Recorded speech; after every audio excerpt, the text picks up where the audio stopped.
Good morning guys. Ngayon, i-share ko lang sa inyo kung ano yung journey ko dito sa medical sa St. Luke's, Ermita, Manila. So, kahapon guys, medical ko, day 1. Kami doon ng 10:30. Pero ang schedule ko talaga is 12 p.m. siya in afternoon. Tapos, pagpunta namin sa St. Luke's, pumunta kami sa left side ng gate. May maliit doon na parang entrance nila. Doon mo ipapasa yung papel mo. Ayun yung first step. Ibibigay mo yung email from SLEC. Tapos binigyan ako ng number. Pumunta ako doon sa photo room.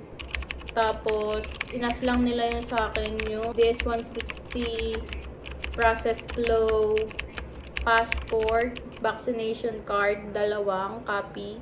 Tsaka letter with case number, hinanap din yun sa akin. 4 na 2x2 na visa photos. Ay, hinanapan ako ng 2 copy ng passport photo ko na color. Color yung inas nila sa akin. Tapos isang copy rin ng process flow. Tapos yung second step nun, after nun, pagkatas ng picture namin, tinanong lang kung ayun talaga yung yung pangalan namin sa screen, tas yung picture pinakita, tapos tinanong lang kung ano yung birthday ko. After nun, yung third step na yun, pumunta lang kami sa may taas, sa reception, ano yun sa 3rd floor. Nag-data encoding kami doon, fingerprint scanning.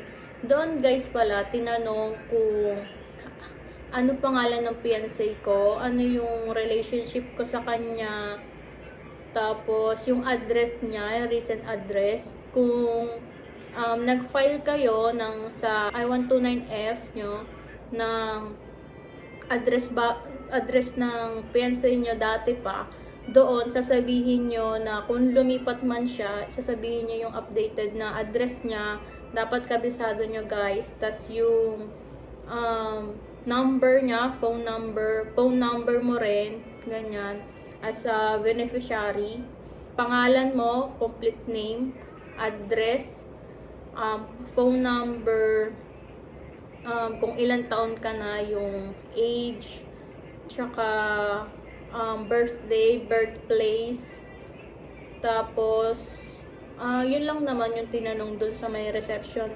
Pagkatapos no, magpa-fingerprint ka. Ito lang index 4 times kang magpa-fingerprint. Tapos, nag-proceed na kami sa payments dun sa may 5th floor. Nag-cash payment lang ako. Ang binayaran ko is 8,540. Eksakto lang. Tapos, mabilis lang naman pagkakit ko doon. Ako agad yung nasa line, wala namang pila, mabilis lang siya. Yung process niya, saglit na saglit lang. Tapos nung bumaba kami sa 4th floor ulit, bumaba kami doon, tapos, ayun nga, laboratory na yon. Kinuhaan ako ng blood. Pagkatapos noon, since kasi bago ako pumunta dun sa may mag-cash payment, umihi muna ako noon kasi sobrang ihi ko na nga. Ang mali ko doon, dapat hindi muna ako umihi kasi ang next step pala nun sa akin is kukuha ako ng blood tsaka urine. Since 23 years old lang ako ngayon, dapat ayun yung parang requirements nila, kailangan kukuha ka nila ng urine din.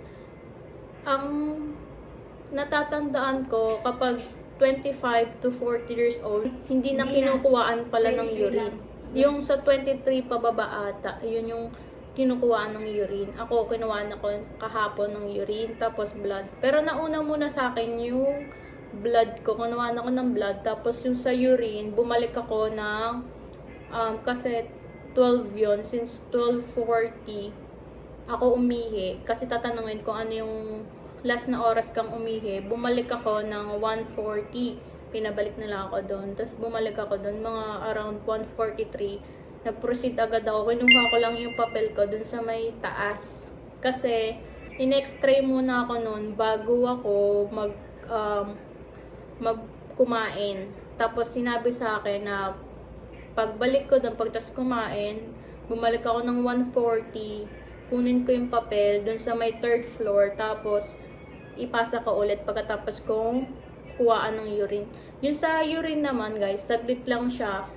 Pinasa ko lang yung papel ko, tapos nag-CR ako. Meron siyang parang boteng ibibigay sila, bawal mo, tas may line doon, bawal mo siyang punuin, bawal mong parang daming ihi, yung ganun. Dapat sakto lang. Tsaka yung first ihi mo, yun lang yung sasalain mo.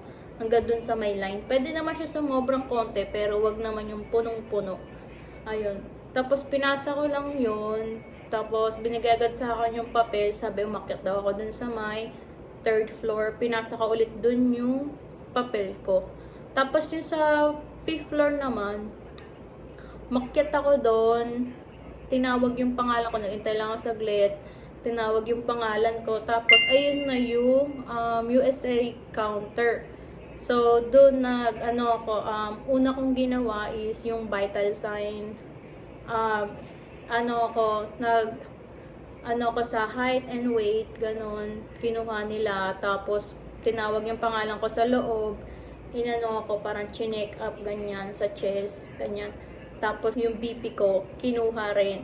Pagkatapos noon, nag-proceed na ako sa eye test. Yung last na ginawa ko nung araw na yon, kahapon, yung immunization interview. Ayun yung, alam nyo guys, yung pinil-upan nyo nung sa SLEC. Ayun, lahat ng nilagay nyo doon, itatanong nila sa inyo.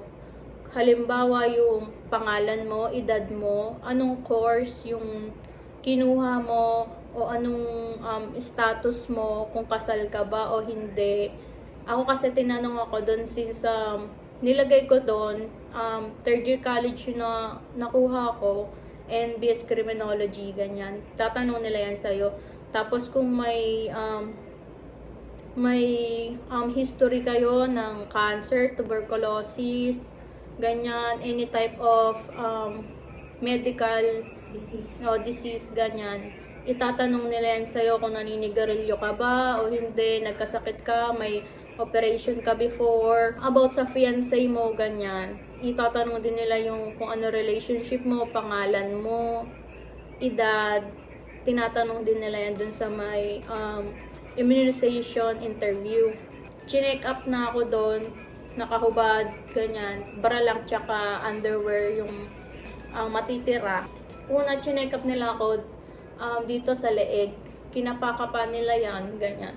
Tapos yun sa chest, dito sa gilid, ganyan, kabila sa ilalim, sa gitna, tapos dito rin sa gilid. Tapos dito rin sa may tiyan, banda, parang hinilot-hilot na ngayon. Sa akin, yung experience ko, medyo madiin yung pagkahilot sa akin. Pero yung sa kasama ko, parang magaan lang daw yung sa kanya. Sa akin talagang parang kinakayod yung dito ko. Parang minamassage siyang medyo madiin, ganyan. Siguro titignan nila kung may masakit ba o wala. Ganon. Tapos, tatanong din doon kung pregnant ka rin pala. Ganyan. Tapos, pagkatapos noon, binigay na yung papel sa akin. Pumunta ako doon sa may checkout counter. Kung saan din pinasa yung papel noon nung bago ako ma-interview doon sa may immunization interview. Binigay ko yung papel doon, tapos binigyan niya ako ng saglit lang. Tinawag yung pangalan ko, binigyan din ako ng ng schedule. Sabi nga, bumalik daw ako kinabukasan ng 1 p.m. Tapos, ngayon, day 2 ko, bumalik ako doon ng 12 p.m. Kasi, ang appointment ko is 1 p.m. Pinababalik nila ako. So, lagi akong nagmamaaga doon ng 1 hour ahead or at least 2 hours ahead. Binatakan lang kami, tinignan yung papel namin, yung schedule. Tapos, pinakyat agad kami sa 2nd floor. Sabi, for immunization na nga daw kami. Tapos naghintay lang kami doon, tawagin yung pangalan namin saglit. Kasi pagkarating namin doon, kinuha agad yung papel pagkabigay namin. Tapos tinawag agad, parang ilang minutes lang. Wala pang 3 minutes. Tinawag agad yung pangalan ko. Tapos, diretso na ako, tinurukan ako ng MMR, hepatitis B. Tapos dito sa right ko is yung sa may flu. Ito siya. Ayan. Dito yung sa may right arm ko, yun yung flu. Yung sa may left side ko, dalawa lang siya. Yung MMR tsaka hepatitis B. Sa iba kong kasama, 4 pala yung tinuturok sa kanila. Di ko alam kung bakit 4. Pero yun, tag-dalawa-dalawa yun sa kanila. Kasi yung sa kasama ko, ang tinurok sa kanya, flu, tsaka yun doon sa chickenpox. Eh, meron na ako dating, nagkaroon na ako ng chickenpox before. Tsaka tatanungin din pala kung may scars kayo ng chickenpox nyo. Ako meron dito sa mukha. Kaya, ewan ko, siguro, kaya hindi na ako tinurukan kasi nagkaroon na ako ng chickenpox. Tapos, sa iba ko rin naman nakakwentuhan doon na mga K1 visa. Tinurukan din sila 4. Ganon. Tas ayun guys, pagkababa ko, sinabi na pagkaturok sa akin, ganyan, sasabihin nila sa kung ano yung ituturok nila sa'yo, kung para saan yun, at kung masakit ba o hindi. Pero ako kasi nagtatanong ako, since nagtanong ako kung masakit ba o hindi, kung ano yung masakit, tsaka ano yung mararamdaman ko. Sinabi naman nung doctor doon na mas masakit yung sa hepatitis B. Ayun yung masakit. Makirot talaga siya. Pero hindi naman sobrang sakit, pero mabigat yung pakiramdam niya. Ganun. Tapos no, pumunta kami sa ground floor, pinaantay lang kami doon, tatawagan daw yung pangalan namin. Naghintay kami siguro mga 15 minutes. Ako naghintay ako ng mga 15 minutes bago tawagan yung pangalan ko.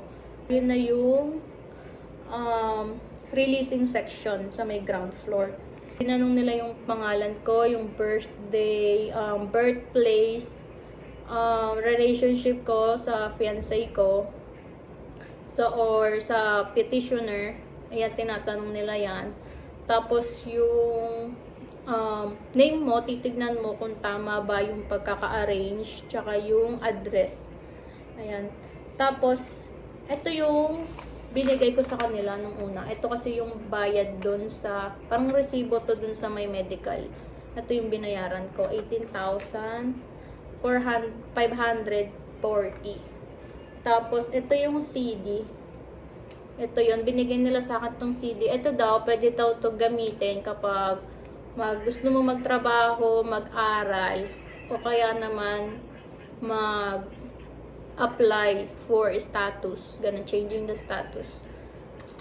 Tapos itong papel na to, kailangan daw to ipa-print just in case na mawala. Kailangan daw to ipa-print. Tapos kapag nawala daw pala to, may bayad to. Itong pagre-request na itong papel na to. Kaya ito, kailangan ingatan to. Tapos dinadala rin siya sa interview. Yan, ilalagay ito sa interview. Tapos, itong papel na to, ito yun, bawal buksan to. Sobrang bawal buksan. O kaya masira. Kaya dapat to, ingatan tong envelope na to. Ito hinahanap din to sa interview. During the interview, only consultant lang yung pwedeng magbukas. So, ayun guys, so far yung interview, tsaka yung process nila, sobrang dali lang naman at mabilis. Yun nga lang, maraming, akyat pa na o ganun. Pupunta ka sa first floor, second floor, third floor, fourth floor, fifth floor. Lahat yun mapupuntahan nyo. Kaya, pwede naman magbaon ng tubig, ganyan ng sanitizer, o kaya phone, pwede rin siya. And yun lang naman yung kailangan na documents na ibibigay sa kanila. Tsaka guys, yung mga tao doon, yung mga staff, yung doctors, mababait naman sila. Tsaka sinasabi nila kung saan ka pupunta, kung anong floor, kung ano yung next mong gagawin. So, lagi lang kayo makikinig sa kanila. Kung ano yung isabihin nila, kung saan floor kayo pupunta, o kung sino yung tao nung pupuntahan nyo. Pero usually naman, puro floors lang yung sasabihin sa inyo. Tapos kung ano yung dapat nyong gawin dun sa mga floors na pupuntahan nyo. Tapos papakinggan nyo lang mabuti kasi minsan mahina yung sinasabi nila, yung mic mahina, kaya kailangan pakinggan nyo mabuti kung kailan tawagin yung pangalan nyo. Tapos iwas na lang din makipag-usap ng sobrang lakas kasi marami nang nagkukwentuhan doon, baka di nyo marinig minsan yung pangalan nyo. Yun lang naman yung any tips doon. Tapos, hintay-hintay lang kasi saglit lang naman yung medical.